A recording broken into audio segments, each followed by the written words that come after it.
Ashama harka fuunee dhaggeeffattootaaf daawwattoota sagalee Ameerikaa kun qophii keenya ispoortii addaati. Guyyaan kun guyyaa ispoortii misoomaa fi nageenyaaf jedhuun ebila 6 akka idil addunyaatti waggaa waggaadhaan kabajamudha.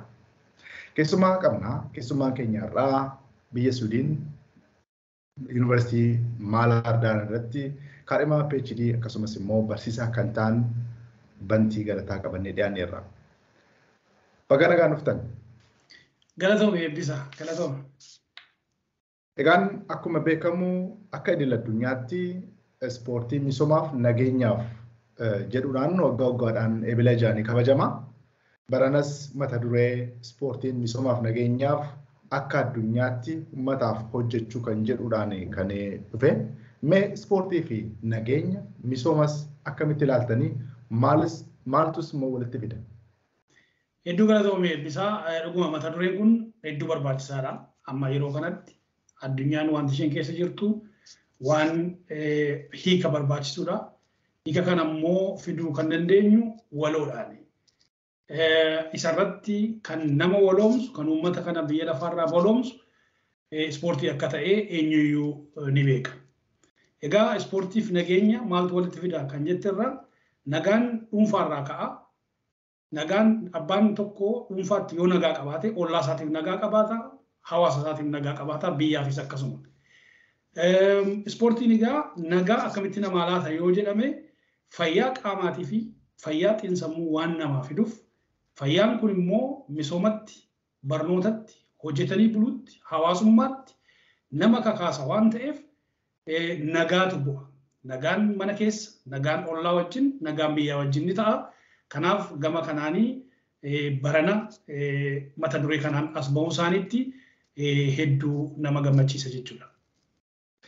Egaan akkuma beekamu hagayya bara 2013 jalqabee dhaabbata mootummaa gamtoomanitti ebilli 6 guyyaa ispoortii misoomaaf nageenyaaf akka oolu murteessanii jiru.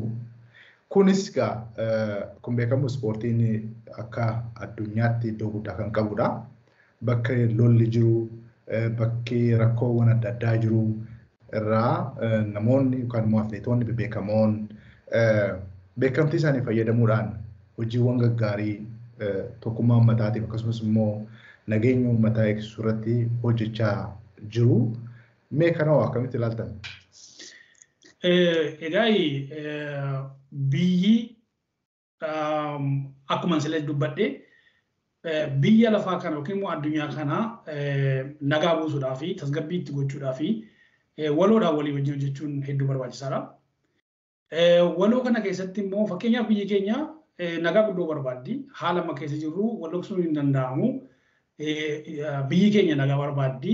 Nagaa barbaadamu kana keessatti ispoortiin waan guddaa hojjeta jechuudha. Inni tokko ispoorteessitoonni mataan isaanii ofii isaaniitiin walii isaanii gidduutti nagaa qabaachuudhaan, nagaa waliif qabaachuudhaan, dhalootaaf fakkeenya ta'uudhaan walitti dhufeenyaaf hawaasaatii fi maatiiwwanii jajjabeessuudhaan nagaa buusuu danda'u.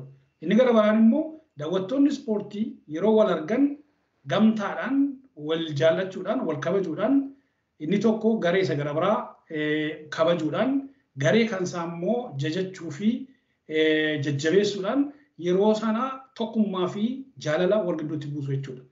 Akkasumas immoo taphattoonni ispoortii biyya isaanii waamsisuu danda'u, ofii isaaniitis dinagdeedhaanis guddachuu danda'u. Inni kuni walitti qabamee jechuudha.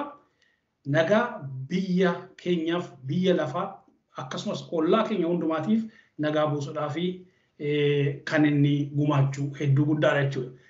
Federeeshinii Atileetiksii Itoophiyaatti taanaa pirezidaantii kan ta'e Atileet Gazzaany Abarraa ispoortiin misoomaa fi nageenyaatiif shoora olaanaa ni taphata jechuudhaan yaada isaa sagalee Ameerikaatiif kennee jira. Waliin na caqasu. Dhugaadhaan amma keessattuu amma yeroo amma keessa jiru kana keessatti addunyaan nagaa akka hin qabnee fi hunduun beekna. Nageenya dhabuu kana waliin qabatee ispoortiin shoora akkamitti taphata jennee waa yaallu ta'e akkuma beekamu biyyi keessattuu tanaan dura biyyi lamaan walitti bu'anii politikaa waliin qabatee walitti bu'e walitti bu'e hundi ispoortii waliin kubbaa miilaa akka taphate kanuma agarree dabarre. San jechuun ispoortiin nagaa akka ta'e dhaamsa guddaa qaba jechuu hin danda'ama. Ammas nageenyi addunyaa kanarra rakkoo guddaa uumaa jiru kun ispoortiin walitti fida nageenya guddaa qaba. Addunyaa araarsuu danda'a yaada hedduun qaba.